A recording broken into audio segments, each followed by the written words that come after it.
Welcome to Heart Secrets, stories of love, pain, and the secrets we keep. Ma'am Cathy, hindi niyo naman po kailangang sarilinin ang lungkot. Mas nakakasama po kapag hindi niyo inilabas yan. Mahinahong sabi ko sa kanya. Napangiti siya sa akin ng pilit. Kaya nga ako nagpapasalamat na nakilala kita. Dahil kung hindi, baka natuluyan na ako dahil sa lungkot. Kahit nakangiti, ay malungkot pa rin ang kanyang mga mata. Kung ako lang ang asawa mo, ma'am, hindi ko hayaang mag-isa ka rito sa magandang bahay at nalulugmok sa lungkot. Hindi ko napigilang bulalas. Napabuntong hininga siya. Bakit nga ba hindi na lang ikaw naging asawa ko, Matt? Sabi nila, may mga taong dumarating sa buhay natin, hindi para maging habang buhay na parte nito, kundi maging leksyon na habang buhay mong babaunin. Magandang araw po sa inyong lahat. Itagyo na lamang po ako sa pangalang Matt.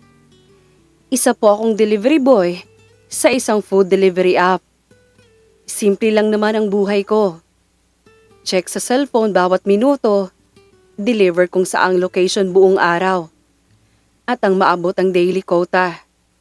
Pero isang taon na ang nakalipas mula nang may delivery akong hindi ko makalimutan. Hindi dahil sa layo ng biyahe o sa bigat ng order, kundi dahil sa taong tumanggap nito, si Ma'am Cathy. Noon, ordinaryong tanghali lang yun. Mainit, traffic, gutom, at halos ubos na ang gasolina ng motor ko. Pagkakita ko sa bagong booking, Gate 14, North Haven Subdivision, regular area ko yon. Pero first time kong mag-deliver sa bahay na yon. Delivery for Mrs. Santiago. Sigaw ko habang kumakatok sa gate. Maya-maya, bumakas yung gate. At doon ko siya unang nakita.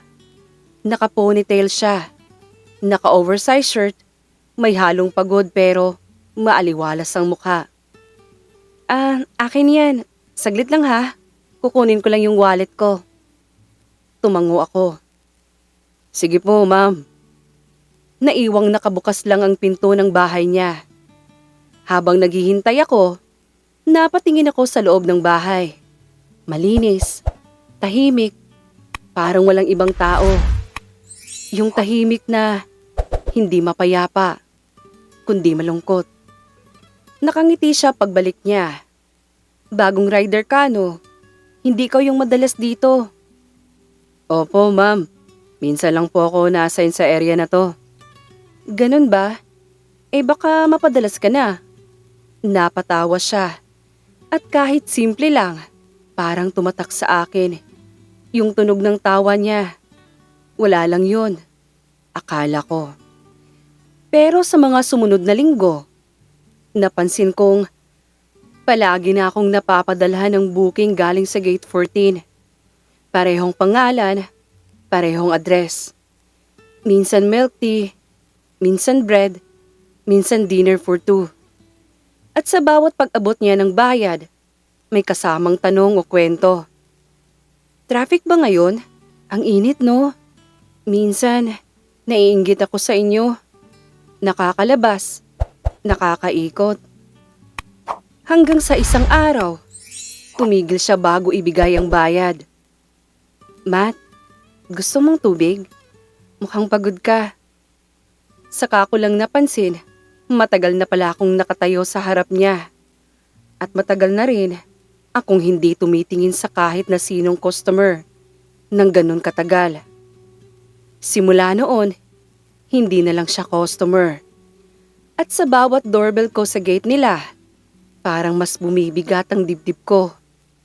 Hanggang sa isang tanghali, habang inaabot niya ang order, bigla niyang nasabi, "Alam mo, minsan naisip ko, paano kaya kung ibang buhay ang meron ako?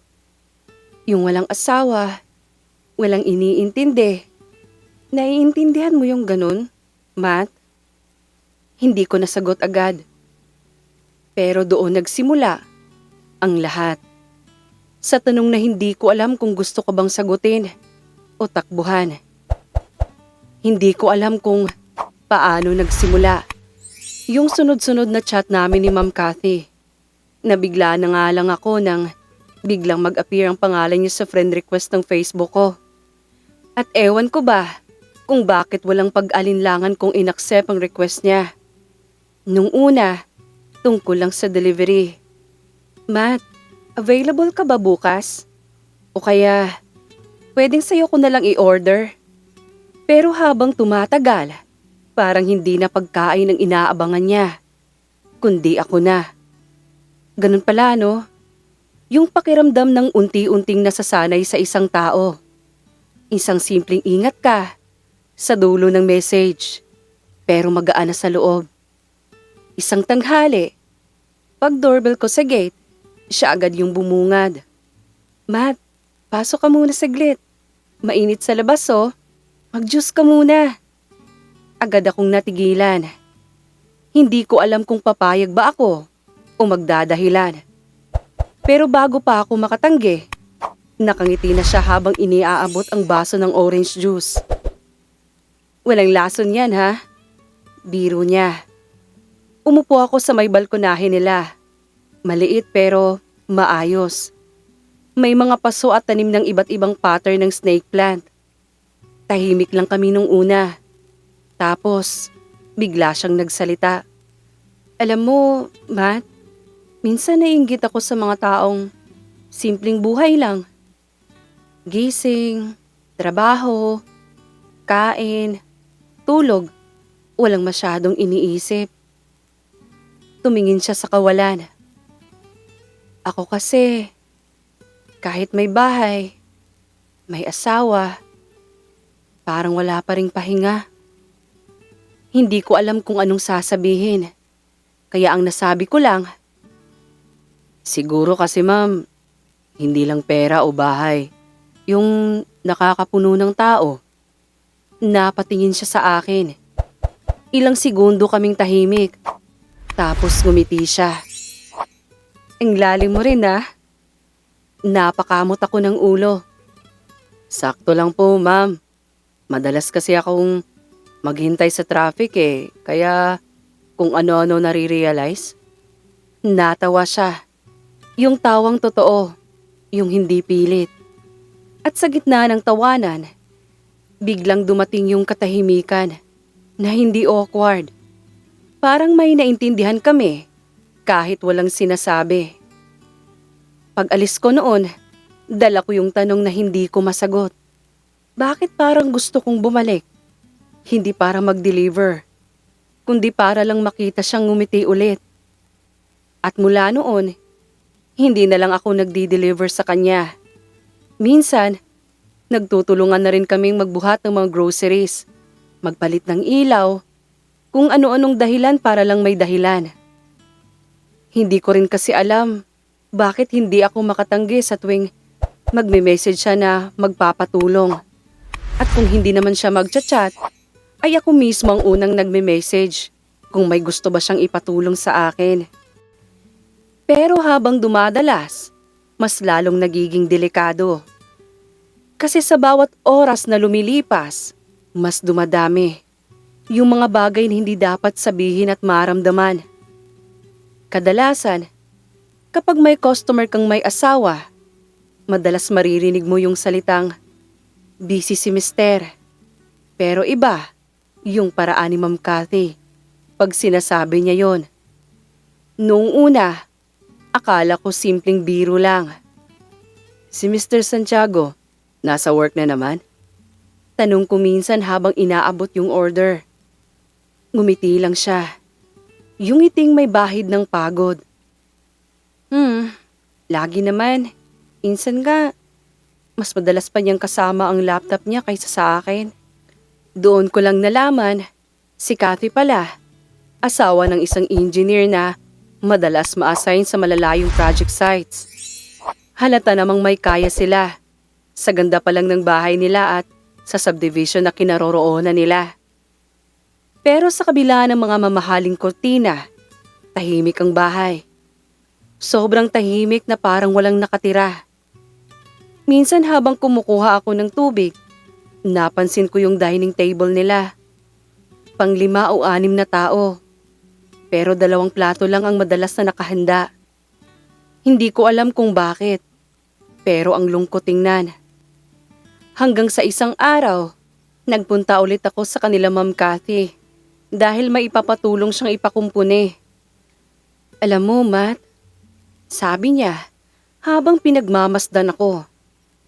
Minsan, naisip ko ang hirap palang maging mayaman. Ang daming gamit, pero madalas kang walang kasama para i-enjoy ang mga gamit na yon. Napahinto ako sa ginagawa ko. Siguro po, yun na talaga ang cost ng pagiging mayaman. Maraming ang pera pero punti naman ang oras para sa pamilya. Tumawa siya, pero may luha sa gilid ng mata. Ang tanda mo magsalita ha. Ngumiti lang ako. Pero sa loob-loob ko, naramdaman ko yung kirot sa boses niya. Yung tipong matagal nang hindi nakakausap ng totoo. Simula nun, hindi na lang simpleng customer si Ma'am Cathy. Minsan, kapag hindi pa siya nag-aalmusal, ako ang bumibili ng pandesal sa kanto. Kapag tinatamad siyang lumabas, ako ang nagdadala ng groceries. Hanggang sa dumating yung araw na halos kilala ko na yung bahay niya. Kung paano siya magluto, anong paborito niyang kape, at kung gaano siya tumatahimik kapag nalulungkot. Isang gabi, nag-chat siya nang wala namang order. Matt, gising ka pa? Po? Oo, bakit po? Wala lang. Ang tahimik kasi. Parang lahat ng tao tulog na. Habang ako, gising pa rin. Hindi ko alam kung anong dapat kong isagot noon. Kasi sa bawat mensaheng ganon, pakiramdam ko, lumalalim yung butas na pareho naming hinuhukay. Yung butas ng kakulangan na parehong gusto naming punan. Kahit alam naming delikado. Minsan naiisip ko, baka kaya niya ako pinapapasok sa buhay niya kasi malungkot siya. Kailangan ng kausap, ng mabahagian ng sama ng loob, ng makikinig. At baka kaya ako hindi rin makaalis kasi sa kanya ko naramdaman yung unang tahimik na koneksyon sa gitna ng ingay ng maingay kong mundo.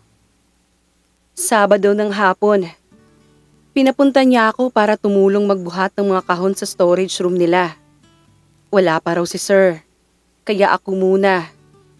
Habang binubuhat ko yung mga lumang karton, napansin ko yung isang kahon na may pangalan, Baby Lucas.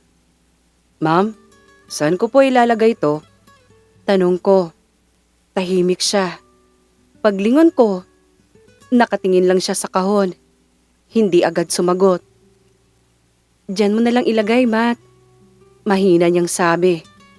Tumingin siya sa akin. Yung tingin na parang gusto niyang magpaliwanag. Pero takot siyang magsalita. Si Lucas, anak namin. Dapat 3 taon na siya ngayon. Hindi ko alam ang sasabihin ko. Kaya tahimik lang ako. Nakatayo. Habang siya, dahan-dahang naupo sa sahig. Mga 7 buwan pa lang mula nang maisilang ko siya. Tapos, nawala. Nung araw na yon, nasa site si Jaime. Hindi niya man lang nakita. Napatigil siya. Yung tinig niya, basag na. Tapos, pagkatapos nun, parang bigla na lang naging bihira ang pag-uusap namin. Hindi naman namin sinasadya. Pero parang natuyo na lang lahat. Ang hirap, Matt. Ang hirap magising araw-araw na may kulang na hindi mo na mababalikan. Tahimik lang ako. Tapos lumapit ako. Inilapit ko yung baso ng tubig sa kanya. Hindi ko siya hinawakan. Pero sa loob-loob ko, gusto kong sabihin na naiintindihan ko. Kahit hindi ko talaga alam kung paano. Simula nung nawala si Lucas, Sabi niya, naging magkaibang tao na kami ni Jaime. Siya, naging abala. Ako, naging tahimik. Pareho kaming nagdalamhati, pero hindi sabay. Hanggang sa parang naging magkaibang mundo na kami. Matagal kaming hindi nagsalita. Yung katahimikan, mabigat pero totoo. Parang yung mismong bahay nakikinig din sa amin. Bago ako umalis, tumingin siya sa akin at ngumiti ng mahina. Salamat ha. Hindi ko to madalas kinukwento kahit kanino. Kahit papaano parang nakakagaan ang loob. Ngumiti rin ako. Wala po yun, ma'am. Minsan kasi mas madaling magkwento sa taong hindi mo kailangang magpaliwanag. Pag-uwi ko ng gabing yon, hindi ko mapigilang isipin yung pangalan sa kahon. Baby Lucas. At doon ko naintindihan. Minsan, hindi mo kailangang maranasan ng parehong sakit para madama yung bigat ng isang tao. At sa mga sumunod na araw, iba na yung naging tingin ko kay Ma'am Cathy. Hindi na siya yung babaeng nasa gate 14. Siya na yung babaeng nakatayo pa rin kahit basag na sa loob. At siguro, doon nagsimulang pumasok yung pakiramdam na hindi dapat kong maramdaman. Hanggang isang araw, nagchat sa akin ulit si Ma'am Cathy. Nagpapasama papuntang birthday party ng kaibigan. Gaganapin ito sa isang resort. Hindi raw siya masasamahan ng asawa dahil malayo ang biyahe nito mula sa site. Ang gwapo mo naman. Compliment niya pagdating ko sa kanila. Napaiwas ako ng tingin dahil pakiramdam ko ay nag-init ang aking mga pisngi. Nako, hindi naman po. Nakakaya po kasing hindi mag-ayos, baka ay mga sosyalin po mga kaibigan nyo. Natawa na lamang siya sa sinabi ko. Pag-angkas niya ng motor, ay napakapit siya sa magkabilang gilid ng bewang ko. Huwag niyo po pahirapan sarili niyo, ma'am. Hindi ko naman po lalagyan ng mali siya kapag niyakap niyo sa abs ko ang mga kamay niyo. Panunukso ko sa kanya. Ramdam ko ang pag-aalinlangan niya. Pero maya-maya lang din, ay naramdaman ko ang mga kamay niyang nakapulupot sa bewang ko. Napangisi ako. Ngunit hindi ko rin maitatanggi ang biglaang pagbilis ng tibok ng puso ko. Mga 25 minuto lang ang biyahe namin patungo sa resort. Ipinakilala ako ni Ma'am sa kanyang mga kaibigan bilang pinsan niya upang hindi na raw maghinala ang mga ito at malagyan pa ng mali siya ang pagsama ko. Nang halos tipsy na ang mga tao at magsayawa na sila, ay naglakad-lakad kami ni Ma'am Cathy sa dalampasigan. Bakit hindi po kayo makisaya kasama nila roon, ma'am? Tanong ko, dahil pansin kong hindi siya masyadong nakihalubilos sa mga ito. Kung hindi ako nagkakamali, ay isang baso ng beer nga lang ang ininom niya. Ewan ko, hindi ko feel eh. Parang mas gusto ko yung ganito. Sabi niya at tumingin sa malawak na karagatan at sa akin. Mas gusto ko ang ganito. Tahimik. Napangiti ako nang napatingin sa kanya. Maya-maya lang ay hinila niya ako papunta sa dagat. Halika, Matt. Nandito na rin lang naman tayo. Sulitin na natin. Sabay naming nilusong ang dagat. Naghabulan. Naglaro sa alon. Hanggang sa nakatayo na lang kami kaharap ang isa't isa at nakatitig sa mga mata. Ilang segundo lang ay magkadikit na ang labi naming dalawa. Marahan sa una. Hanggang sa naging uhaw na kaming dalawa. Hinata ko ang batok niya upang palalimin ang halik.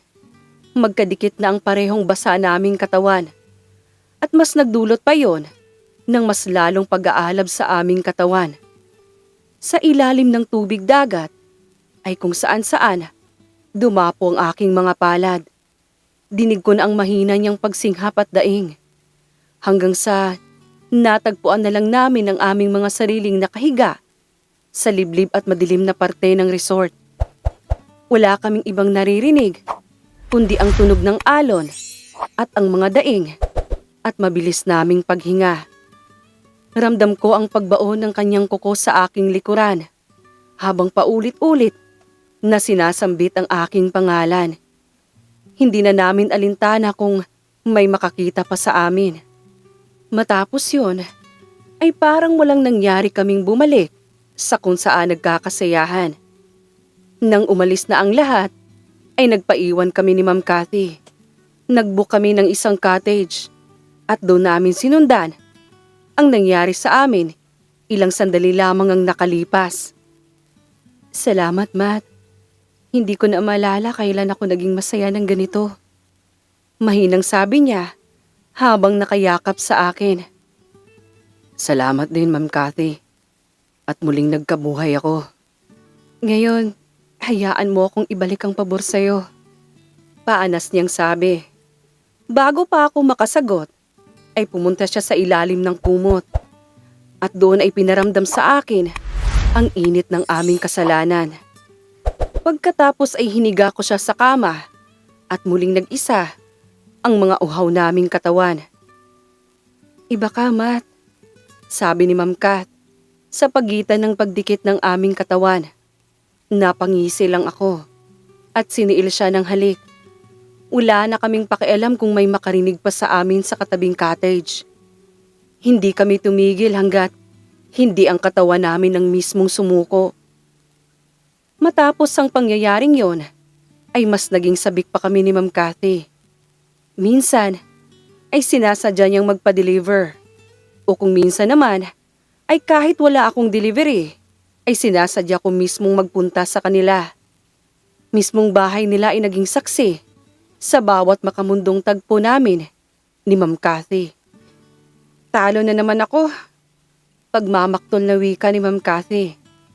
Naglaro kami ng chess ng araw na yon sa sala nila.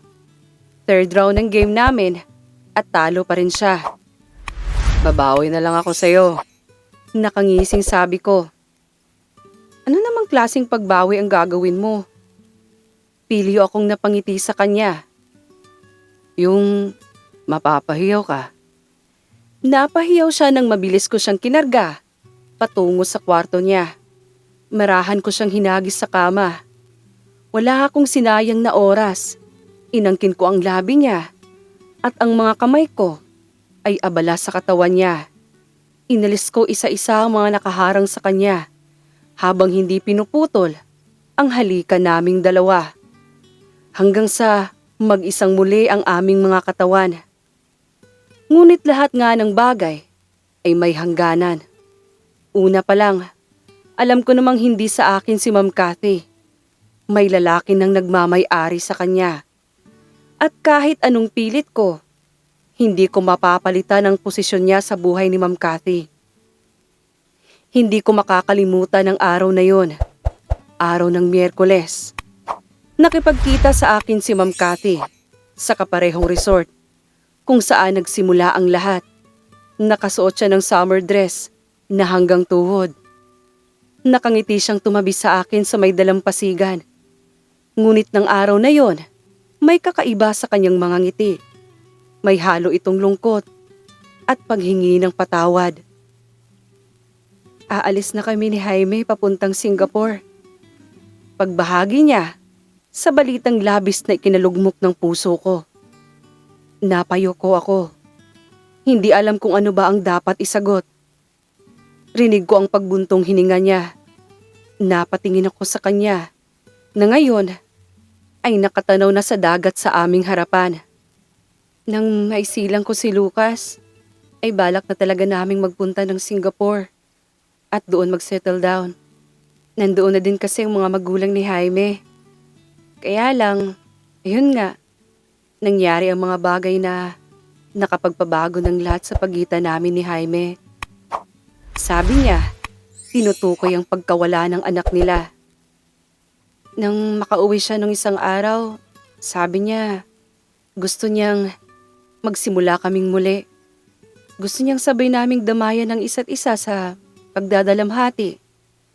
Ngunit hindi namin magagawa yun dito, kung saan puno ng alaala ng mga nakaraan Inayos na pala niya ang mga papeles namin. Lilipad na kami sa Makalawa. Napatingin siya sa akin. Ngumiti ng pilit. Gusto kong bigyan ng pagkakataon ng samahan namin ni Jaime, Matt. Ayokong itapon ng ilang taon naming pinagsamahan. I want to give our marriage a chance. Baka nga ay maayos pa namin to. Isa-isang bumagsak ang kanyang mga luha. Pinahid ko ang mga ito at hinaplos ang kanyang pisngi. Ngumiti ako. Yung ngiting totoo kahit may bahid ng lungkot. Masaya ako para sa inyo, Ma'am Kat. Tama yung desisyon mo. Kung ako man ang dahilan ng kalungkutan dyan sa mata mo, wag mo akong isipin. Pipiliin ko rin ang bumangon, umusad, at hanapin ang sariling kaligayahan. Susuportahan kita sa desisyon mong yan, Ma'am Kat. Sana tuluyan na kayong maging masaya.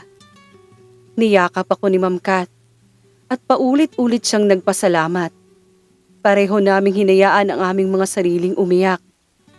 Namnamin ang sakit ng sandali sa pag-asang may bagong umaga para sa aming dalawa. Kahit hindi na magkasama. Oo, may lungkot. Masakit ang huling araw ng aming pagkikita. Ngunit may halong saya at ginhawa. Oo, hindi kami tinadhana at pinili rin naming magkasala.